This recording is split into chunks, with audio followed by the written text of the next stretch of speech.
मंगलम पंचपरमेष्टि मंगलम तीर्थंकरम मंगलम विश्वजिन्धर्मम मंगलम वीरशासनम मंगलम वीरशासनम। सुप्रभात स्तोत्र प्रातः बेला में बोले जाने वाला 24 तीर्थंकरों का सुमरन करने वाला यह स्तोत्र है। हम सभी लोगों ने 5वें नंबर का काव्य देख लिया था और जिसमें शीतलनाथ भगवान, श्रेयांसनाथ भगवान और वासुपूज भगवान, इन 3 भगवानों की स्तुति करते हुए आगे बढ़ रहे थे। आज अपन चलेंगे 6वां नंबर का काव्य, जिसमें आगे के तीर्थंकरों को भी स्मरण करते हुए अपना सुप्रभात करेंगे। पहले उच्चारण करते हैं।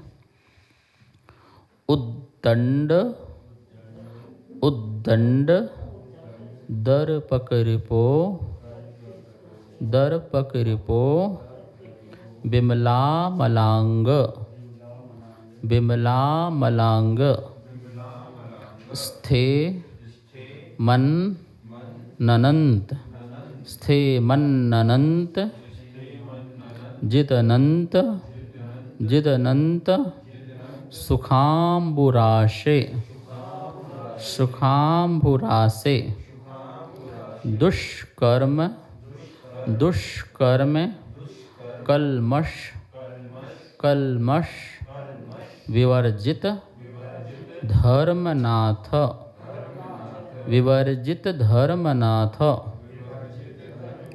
त्वध्यानतोस्तु सततम मम सुप्रभातम। एक साथ पढ़ेंगे। उद्दंड दर्पकरिपो विमलामलांग स्थिमन्ननन्त जितनन्त सुखाम्बुरासे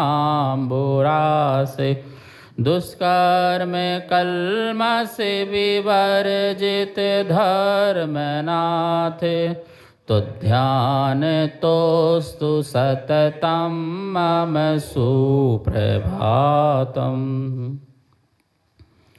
एक एक शब्द का अर्थ देखेंगे यहाँ पर।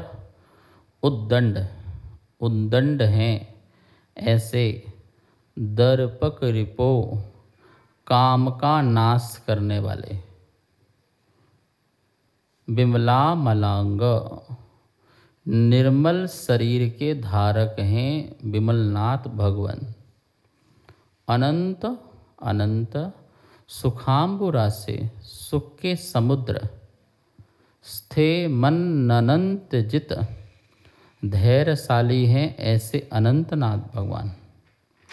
दुष्कर्म कल्मष दुष्कर्म रूपी पापमल से विवर्जित रहित हैं ऐसे धर्मनाथ, हे धर्मनाथ जिन्हें त्वद ध्यानतः आपके ध्यान से मम मेरा सुप्रभातम मेरा सुप्रभात सततम हमेशा अस्तु हो।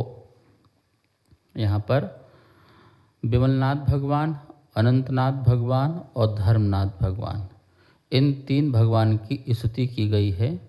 इन तीनों भगवानों के एक एक विशेषण से स्तुति की गई है। क्या कहा गया है? उद्दंड। उद्दंड किसे कहते हैं?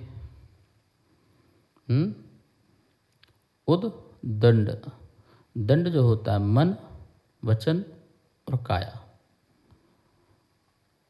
3 दंड होते हैं, ठीक है ना। और इन 3 दंडों को जो नष्ट कर दे वो उद्दंड है।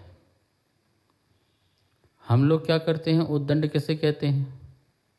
बहुत उद्दंड है तो बहुत उद्दंड किसके लिए ले जाते हैं अपन को?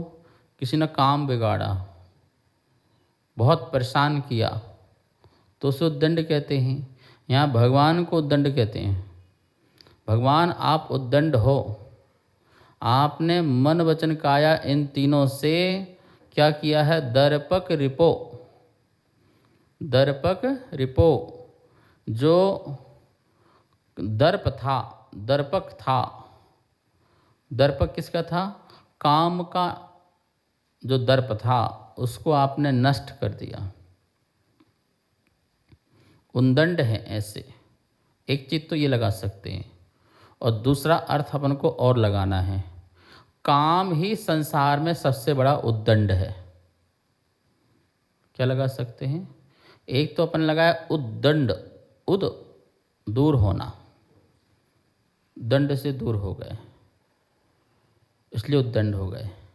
एक लगाएंगे सबसे बड़ा उपद्रव करने वाला संसार में कोई उद्दंड आदमी है तो वो क्या है? काम है। इंद्रियों के वशीभूत होकर के जीवन जीना, ये सबसे बड़ी उद्दंडता है। तो हे विमलनाथ भगवान, आप कैसे हो?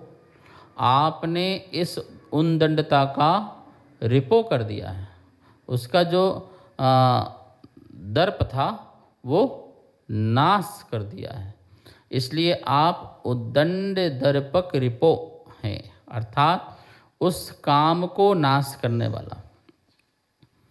सारे संसार को किसने बस में कर रखा है? सबसे बड़ा संसार में सुभट कौन है? शास्त्र में आता सुभट कौन है? बोले सबसे बड़ा योद्धा जो हो वो सबसे बड़ा सुभट कहलाता है। बोले काम उससे भी बड़ा सुभट है जिसने तीनों लोक में राज कर रखा है। देखो दो चीज़ होती हैं, काम और भोग, दो चीज़ होती हैं, काम और भोग। स्पर्शन और रसना इंद्री, इनको बोलते हैं काम और भोग। स्पर्शन इंद्री जिससे आप बोलते टच करते हो, कोई भी चीज़ स्पर्श करते हो, आप हर चीज़ का सुख लेना चाहते हो, हल्का भारी रूखा चिकना ठंडा गरम कठोर कोमल, इन सबको आप टच करके जो सुख लेते हो ये आपका जो है काम है।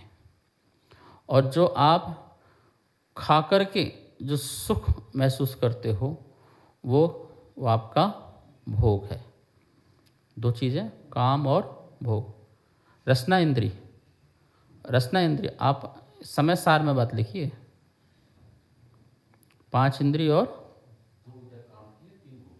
हाँ हाँ 3 काम की और 2 भोग की हैं। तो इस प्रकार से पांचों इंद्रियों को डिवाइड किया है कि जो 2 इंद्रियां हैं वो काम की हैं और 3 इंद्रियां जो हैं वो भोग की हैं। स्पर्शन और रसना जो है वो काम में गई हैं और चक्षु श्रोत और कर्ण जो है वो किस में गई हैं? भोग में गई हैं। उनको अपन कान से भी सुनते हैं, आँख से भी देखते हैं, ठीक है ना, घ्राण से भी सूंघते हैं, इसको ले गए हैं भोग में। और रसना और जो है स्पर्शन इसको ले गए काम में। तो ये 2 बातें समय सार में आई हुई हैं। अब भगवान विमलनाथ भगवान आप ऐसे विमल हो, विमल जो मल रहित हैं। 2 ही संसार में बड़े मल हैं, काम और भोग, ये मल हैं। इन दोनों मलों को आपने दूर कर दिया है, क्योंकि इनकी उद्दंडता को नाश करना कोई हंसी खेल चीज़ नहीं है। लाखों करोड़ों लोग जो हैं इसमें चलते हैं, आगे बढ़ते हैं, लेकिन जो इसको जीत लेता है वो विमल हो जाता है, वो निर्मल हो जाता है। और वही बात यहाँ पे कही है, उद्दंड दर्पक रिपो विमला मलांग। कैसे हो गए? विमल अमल अंग, विमल अमल अंग। विमल मतलब निर्मल, अमल मल रहित, अंग मतलब शरीर। ऐसे शरीर के धारक हो जिनका आत्मा तो निर्मल है और शरीर अमल है। आत्मा तो कैसा है? विमल है, क्योंकि आपने काम नष्ट कर दिया तो आपका शरीर तो आपका आत्मा तो निर्मल हो गया और शरीर भी कैसा हो गया? अमल। तो निर्मल शरीर के धारक, निर्मल आत्मा युक्त सुंदर शरीर के धारक आप हैं, ऐसे आप विमलनाथ भगवान से मेरा सुप्रभात हो। जब विमल भगवान को आप याद करें तो उनके नाम से याद करें। आप देखना सुप्रभात स्तोत्र में या तो उनके शरीर के रंग से आपको भगवान को याद दिलाया जा रहा है या फिर उनके गुणों से।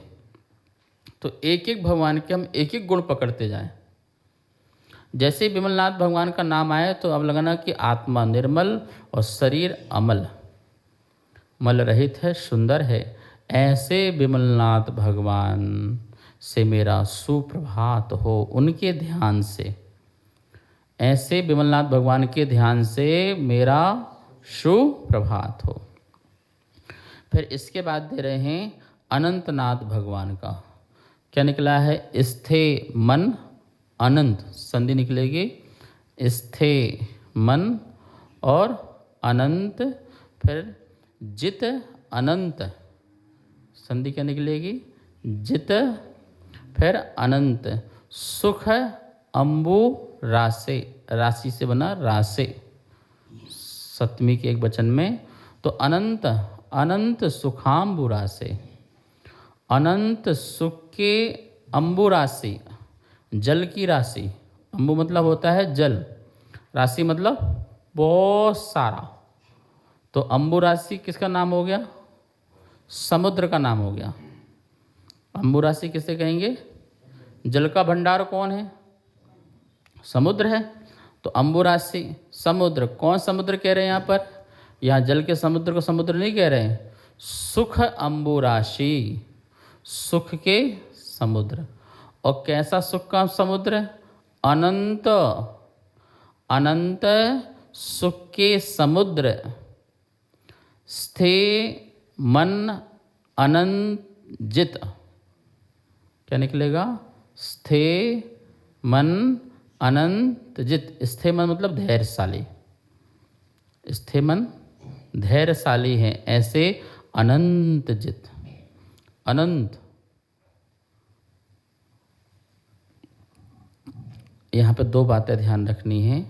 अनंतनाथ भगवान के लिए दो उपमा से बात कर रहे हैं।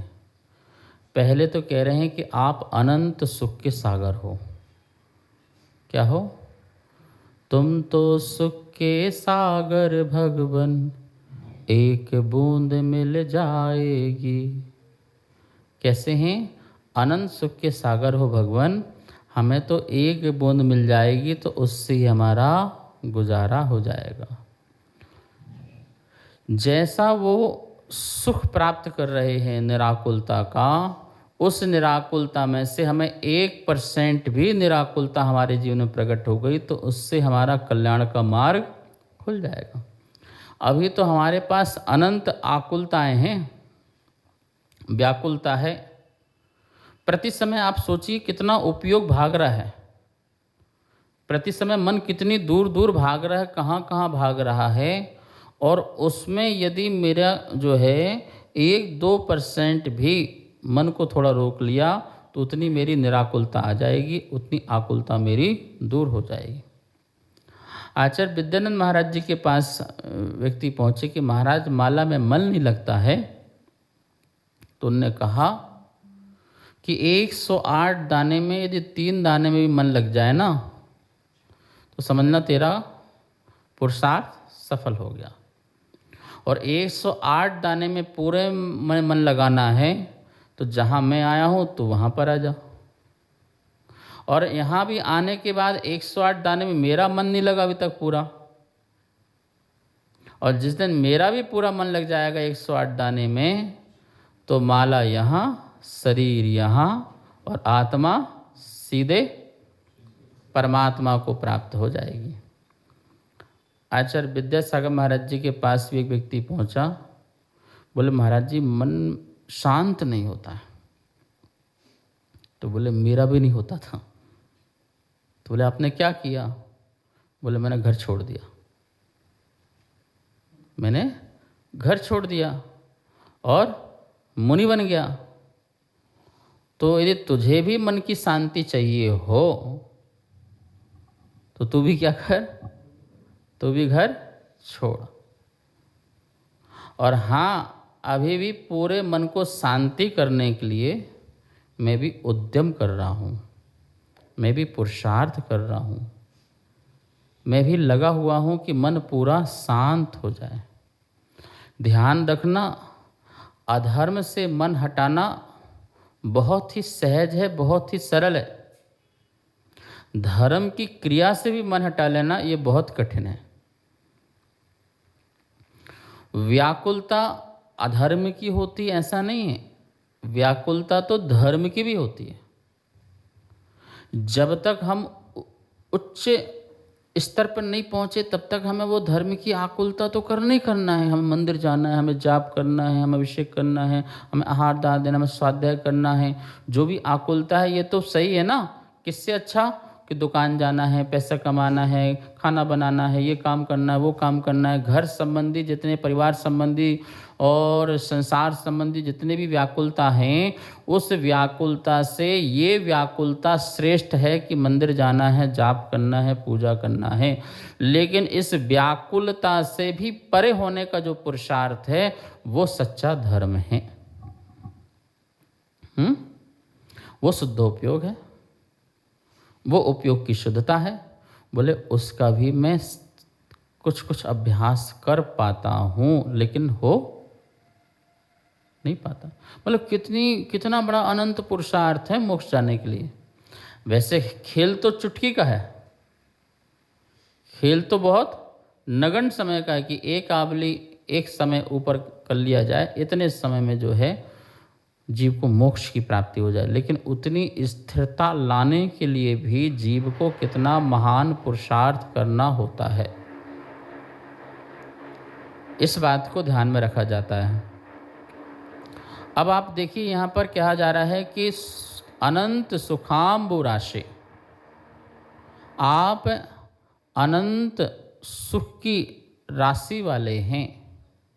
एक दो सुख नहीं बोल रहे, समुद्र जैसे समुद्र जो है वो अथाह है, अपार है, और छोर नजर आता नहीं है। ऐसे ही आपकी आत्मा में हे प्रभु अनंत सुख का सागर लहलहाता है। ऐसे अनंतनाथ भगवान कैसे हैं? स्थे मन कैसे हैं? जो स्थे मन धैर्यशाली हैं। कैसे हैं? धैर्यशाली हैं। ऐसे अनंत जित, ऐसे अनंत जित अर्थात अनंतनाथ भगवान। समझ में आया ना? अनंत धैर्यशाली हैं और जिन्होंने जीता है, मन को जीता है, जिन्होंने अपनी कषायों को जीता है, ऐसे जित अनंतनाथ भगवान के ध्यान से मेरा सतत ही सुप्रभात हो, मेरा दिन का जो सूर्य उदय हो और मैं आंखें खोलूं तो अनंतनाथ भगवान की वंदना करते हुए। ठीक है, तो क्या समझ में आया? स्थे मन्नानंत जितानंत सुखाम्बुरासे। लोग इसको पढ़ने में थोड़ा सा गलत पढ़ लेते हैं, पढ़ते समय ध्यान रखना है। स्थे मन्ननंद क्या पढ़ना है? स्थे मन्ननंद। लोगों को आधा सा का उच्चारण भी नहीं आता है। स्थे स्थे ई बोलते रहेंगे, स्थे स्थे स्थे। सा को बिल्कुल हवा में बोलो, स्थे स्थे। ठीक है ना? स्कूल बोलेंगे, स्कूल नहीं बोलेंगे, स्कूल स्कूल बोलते रहेंगे। ई का उच्चारण करते रहते हैं, स्टॉप। इंग्लिश में स्टॉप तो सही बोलते हैं, लेकिन अपन जो उच्चारण करते हैं स्मृति, स्मृति है, स्मृति नहीं है, स्मृति। स्त्रोत, स्त्रोत। ध्यान ता में दो, सा में ज़्यादा मत दो। स्त्रोत, स्त्रोत। स्तुति, स्तुति, स्तुति। हाँ स्तुति, स्तुति नहीं बोलना। हाँ भगवान की स्तुति कर लो, तो ये कहाँ से आ गया? ठीक है ना? तो सा को बिल्कुल हवा में ले जाओ और जो उसके बाद जो शब्द है उस पर जोड़ दो।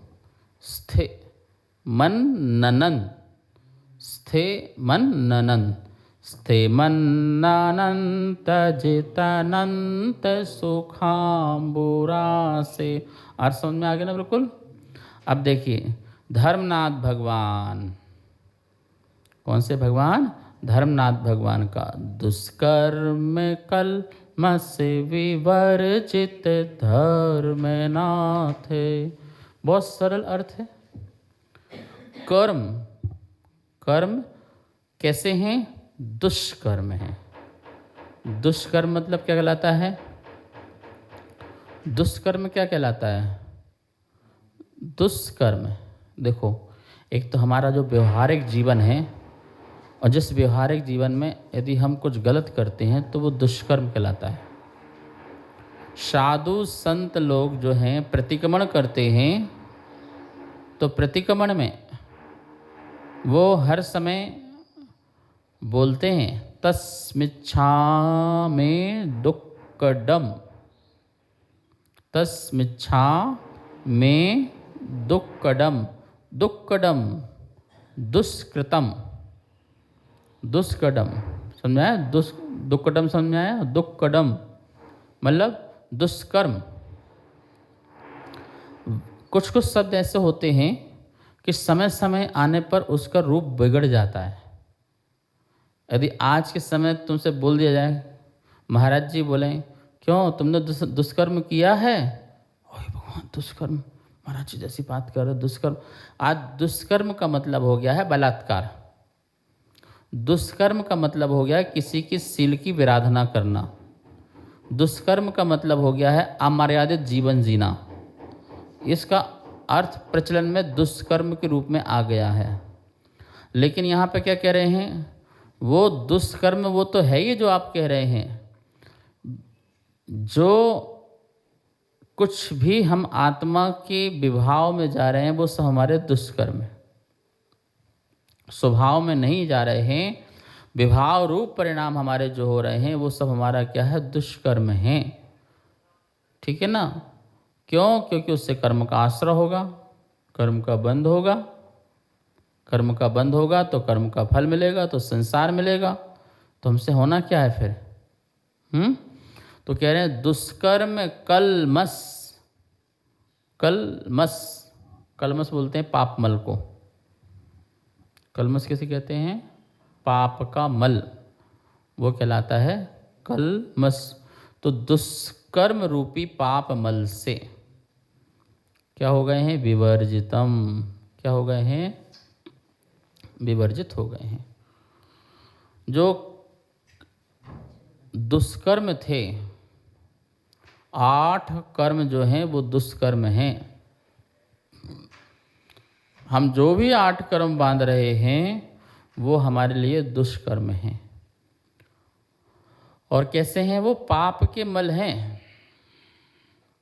इसके मल हैं? पाप के मल हैं। पाप को मल कहा है। उन दुष्कर्म से हिंसा होगी, झूठ होगी, चोरी होगी, कुशील होगा, परिग्रह के प्रति आसक्ति होगा, विभाव परिणाम होंगे, राग होंगे, द्वेष होंगे, मोह होगा, क्रोध होगा, मान होगा, माया होगा, लोभ होगा। आत्मा और जो चेतन हमारी है वो दुष्कृत करेगी, गलत कार्य करेगी। ठीक है ना? तो धर्मनाथ भगवान आप कैसे हैं? दुष्कर्म कलमस विवर्जित धर्मनाथ। धर्मनाथ नाम भी कितना सुंदर है। आज के समय में बच्चों के नाम रखो, महाराज जी ये तो ओल्ड है, ये कैसा नाम है, हमें ये नाम नहीं चाहिए है, हमें तो कोई मॉडल ज़माने का नाम दो। ठीक है ना? पर ये धर्मनाथ, धर्म के जो नाथ, नाथ मतलब स्वामी, नाथ मतलब पति, नाथ मतलब मालिक, जो धर्म का स्वामी हो उसे धर्मनाथ कहते हैं। एक एक तीर्थंकरों की मूलनायक प्रतिमाएं बहुत मुश्किल से मिलती हैं। धर्मनाथ की और भी ऐसे तीर्थंकरों की बड़ी कठिनता से मिलती हैं। अभी दिल्ली में राजा बाजार, जहाँ पर धर्मनाथ भगवान को मूलनायक रूप में बना करके विराजमान किया जाएगा। तो जो धर्म के अधिपति हैं, धर्म मतलब रण तैचो धम्बो, रत्नात्रय को धर्म कहते हैं। सम्यक दर्शन, सम्यक ज्ञान, सम्य जो चारित्र है, यही धर्म है। और इस धर्म के जो नाथ हैं वो कहलाते हैं धर्मनाथ। तो यहाँ पर जो स्तुतिकार ने धर्मनाथ को संबोधन किया है कि जो हमारे अनादि से दुष्कर्म हैं, जो मेरा पीछा नहीं छोड़ते थे, जो मुझे पाप में लिप्त करते थे, तो हमें भी ऐसे ही धर्म की ओर पुरुषार्थ करना चाहिए जैसे धर्मनाथ भगवान ने नाम से ही धर्म नहीं, काम से भी धर्म पैदा किया है। वो नाम के ही धर्मनाथ नहीं थे, काम के। जैसा नाम वैसा काम, यथा नाम यथा काम। तो ऐसे हमारे धर्मनाथ भगवान, हम उनका ध्यान करें, उनकी स्तुति करें और उनके ध्यान से मेरा जो ये प्रभात है वो मंगल हो, वो अच्छा हो। और देखिए, निश्चित है आप तीर्थंकरों को सुबह सुबह याद करेंगे, स्मरण करेंगे, उनकी प्रतिमाओं को भी याद करो। आप 24 तीर्थंकर में से कितनी सारी प्रतिमाएं हैं, बहुत हैं उनकी बनी हुई हैं। तो उनकी जो प्रतिमा आपको बहुत आकर्षित लगती हो, जो मनमोहक लगती हो, जो आपको खींचती हो, जो उसमें आपको ध्यान टिकता हो, जिससे आपका संसार हटता हो, ऐसी प्रतिमाओं को आप मनोयोग में लाएं। आंखें बंद कर लें, अपने सेंटर में आदिनाथ बिठाएं। फिर इस प्रकार से आते आते महावीर स्वामी तक 24 तीर्थंकरों को क्रम क्रम से नमोस्तु करते, उनको विशेषण से नमस्कार करते हुए अपना मंगल सुप्रभात किया जाए। तो इस छंद के माध्यम से यहाँ पर अपन ने देखा कि जो 3 तीर्थंकर हैं उनकी यहाँ पर स्तुति की गई, विमलनाथ भगवान, अनंतनाथ भगवान और धर्मनाथ भगवान। शेष तीर्थंकरों की स्तुति जो है आगे करेंगे। आज इतना ही। जा वाणी के ज्ञान से सूझे लोकालोक, सो वाणी मस्तक धरो सदा देत हो धो। हे जनवाणी भारती तो हे जपो दिन रेन, जो तेरी शरणा धरे सो पावे सुख चैन। सबको बहुत बहुत मंगल आशीर्वाद। कार्यक्रम पाठशाला के पुण्यार्जक थे श्री दिगंबर जैन मंदिर, लोधी कॉलोनी, दिल्ली।